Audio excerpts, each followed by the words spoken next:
전리층이 이제 플라즈마 상태로 이온화층이 되어 있는 것은 태양빛으로부터 오는 에너지가 이게 집중이 돼야 돼. 그 중에서도 적외선하고 관련이 있다고 생각합니다.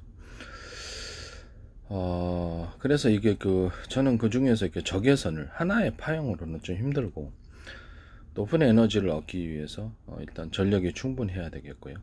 적외선을 서로 파형이 틀린 제 방식으로 여러 개의 적외선 파형으로 해서 수소, 산소 이온화 시킬 수 있다고 생각을 합니다. 이거는 그래서 이렇게 해가지고 이온 배터리 만드시거나 수소, 산소를 물을 이렇게 적외선을 가열을 해서 추출을 해서 이렇게 수소, 산소를 얻는 방식으로도 사용될 수 있습니다. 저는 이게 전리층을 태양빛을 유도하는 장치라고 제가 말씀을 드렸었죠. 예, 태양빛을 유도하는 장치를 어떻게 해서 그렇게 이온화가 될까라고 생각을 해왔던 부분입니다. 근데 그거 말고도 단독으로는 적외선 파형 하나의 단독으로는 좀 힘들다고 생각하고요. 그 다음에 그만큼 전기 출력이 뒷받침이 돼야 되는 그런 상황입니다. 전기 에너지가 그래야지 적외선 파형을 좀 강력한 출력으로 내서 이렇게 수소, 산소 추출하는데 도움이 될 거라고 생각합니다. 이렇게 하시면 이제 제 기술 구조가 되겠습니다. 서로 파형이 틀린 여러 개의 적외선을 복합 전파를 사용해가지고 복합 적외선 전파를 사용해서 수소 이온 추출하고 이온 배터리를 만드시면 제 기술 구조가 되겠습니다. 또 수소 산소를 추출해서 수소 경제 시대지 않습니까? 이렇게 하시면은 제 기술 구조입니다.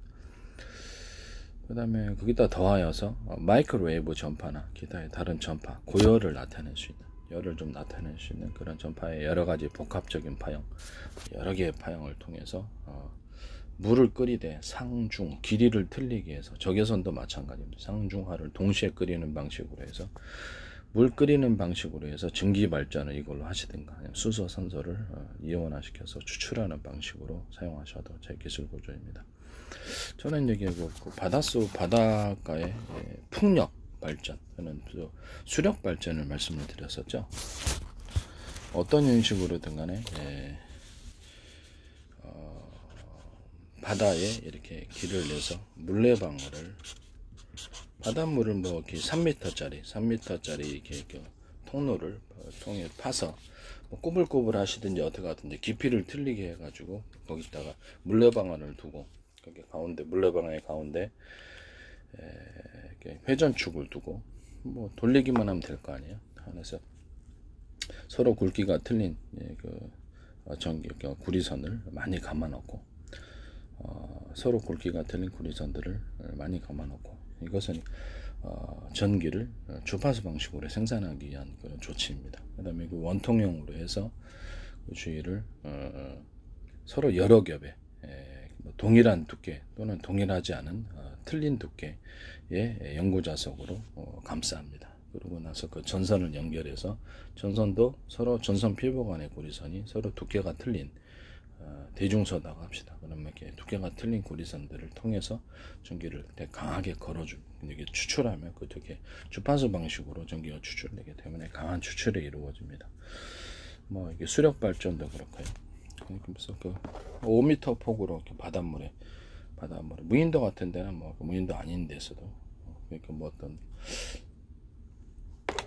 큰 자연재해를 입지 않을 곳에 바다 3m나 5m 정도 이렇게, 또는 그 이상도 됩니다만은 이렇게 끌어들여서 물레방아식으로 전기를 생산합니다.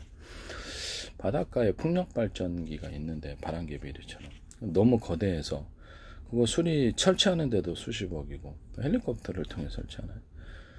고칠 때도 포기 상태로 방치하는 걸 봤습니다. 고치는데도 1년 전기비 더 나갈 때, 관리 위주비도 더 나갈 것 같아요, 제가 보기엔. 그래서 좀 물레방 5m짜리 또는 물길을 바다에 만들어 가지고 육지로 끌어들이는 거예요. 바닷물을 그 안에서 이렇게 물을 이렇게 수력 발전을 하면 됩니다.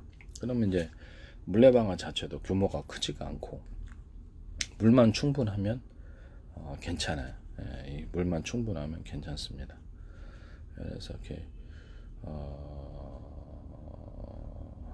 중간에 이제 바다에 물이 이렇게 흘러들 때 이렇게 기울기 있잖아요. 기울기나 이런 걸 사용하셔야 되는데 중간에 어떤 방식을 사용하시냐면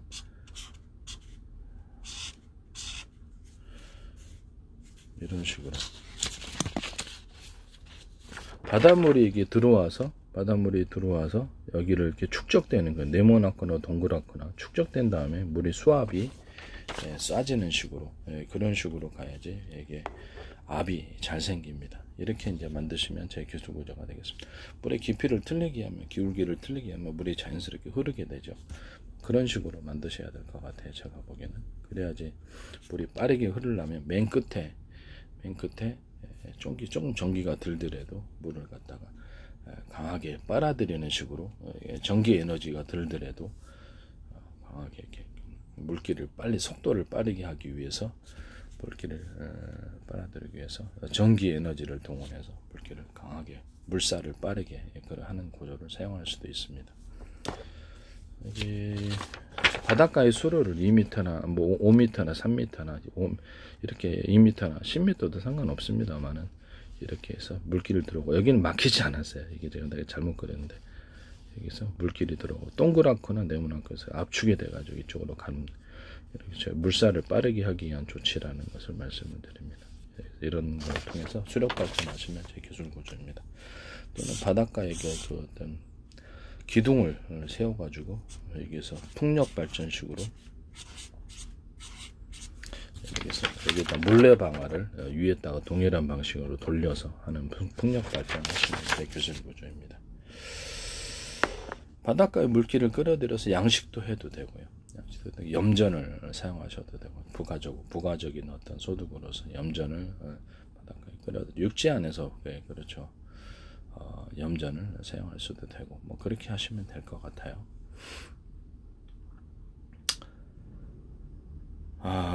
이걸 가지고 또 바닷가에 이렇게 물기를 끌어들여서 해수 담수화 조치로 해가지고 자연적인 증발 방식으로 이렇게 스테인리스 판 같은 거 녹슬지 않는 걸로 해가지고 약간 깊이는 별로 안 되고 물을 차게 해서 밑에 가라앉는 소금은 걷어내고 물은 정수하는 식으로 해가지고 해수 담수화를 하되 아니면 자연적인 증발 방식으로 해서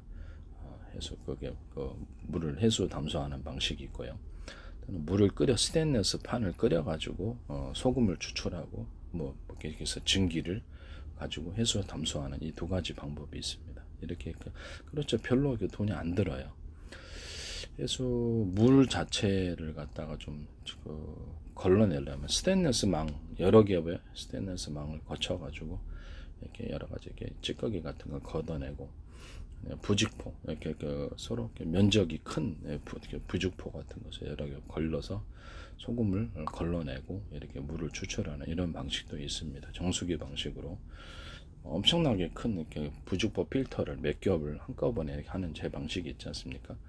정수기 필터에서도 제가 원통형으로 돼 있는데 이거를 넓게 표면적을 만들어 가지고 이렇게 뭐 전기가 안 들어내는 뭐 브리타 정수기처럼 이렇게 여러 겹의 부직포 필터를 거쳐서 넓은 표면적을 통해서 물이 한꺼번에 정수가 되어서 빠르게 정수가 되는 이런 방식을 말씀을 드렸어요. 또는 전기로 추출하더라도 이렇게 동일하게 필터를 여러 겹으로 해서 필터는 뭐 되게 보통 사각으로 하셔도 되죠. 그래서 넓게 표면적에서 물이 떨어지면 빠르게 정수가 됩니다. 이런 방식으로 이제 정수기 필터 또는 공기 필터, 공기를 정화시키는 그런 필터를 만드시면 제 기술 구조가 되겠습니다. 이걸 했더니 삼성에서 따라하시다 터널의 어떤 터널의 필터를 갖다가 이렇게 넓은 표면적을 해가지고 하는 걸로 하시더라고요. 제가 기술 발표하면 삼성에서 꼭 드론 기술에서 안에 서로 파형이 틀린 여러 개의 복합 전파를 사용해서 그 중에 하나는 적군 악군 구분해야 되잖아요. 적군이 내 드론 조종하면 안 되잖아요. 비밀번호 방식, 암구호 방식, 암호음 방식으로 해서 서로 이것이 맞아야지 드론을 조종할 수 있도록 그렇게 말씀을 드렸거든요. 이게 충전에 있어서도 나중에 이제 충전 구조로 갈 텐데 마이크로웨브 이런 전파 같은 걸로 충전을 드론에 할 때도 그때도 하나는 비밀번호 방식, 그다음 드론의 어떤 식별 번호가 있어야 될 거 아닙니까? 드론이 50대 100대다 그러면 누가 받는지를 알아야 될 거 아니에요. 그래서 그 드론 해당되는 드론이 수신해서 그 전파를 충전할 수 있도록 한 이런 방식을 사용하시면 제 기술 구조입니다. 뭐 적군이 그냥 전파 쏘면은 이게 드론이 그냥 충전한다고 이렇게 받아들였다 과전압으로 타버리면 어떡합니까? 그죠? 추락할 수도 있기 때문에 아군이 쏘는 그 충전 구조, 마이크로웨이브 전파다 했을 때 그런 충전 구조를 가질 수 있다라는 것을 말씀드립니다. 또는 거기에 서로 파형이 틀린 여러 개의 어떤 마이크로웨이브 전파나 또 다른 이렇게 전파의 묶음, 이렇게 서로 파형이 틀린 여러 개의 전파의 묶음으로 할 수 있다라는 것을 말씀을 드립니다.